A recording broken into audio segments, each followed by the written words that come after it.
السلام علیکم۔ Karachi press club کے سامنے احتجاج، اساتذہ کی سندھ اسمبلی جانے کی کوشش، پولیس کا لاٹھی چارج، علاقہ میدان جنگ بن گیا۔ کیا آپ حالات حاضرہ سے آگاہی حاصل کرنا چاہتے ہیں؟ خبر کے پیچھے چھپے اصل حقائق جاننا چاہتے ہیں تو ابھی سبسکرائب کیجئے جلمل پاکستان کو اور ساتھ ہی گھنٹی کے نشان پر کلک کر دیں۔ آپ کو بتاتے چلیں کہ کراچی میں پولیس نے سراپا احتجاج، اساتذہ کی سندھ اسمبلی جانے کی کوشش ناکام بنا دی۔ پولیس نے مظاہرین کو منتشر کرنے کے لیے بدترین لاٹھی چارج بھی کیا۔ اساتذہ نے نوکریوں کو مستقل کرنے کا مطالبہ کیا۔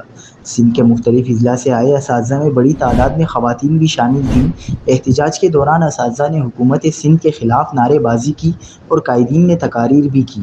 بعد ازاں سراپا احتجاج اساتذہ نے سندھ اسمبلی جانے کی کوشش کی تو انہیں پولیس نے آرٹس کونسل کے قریب روک لیا۔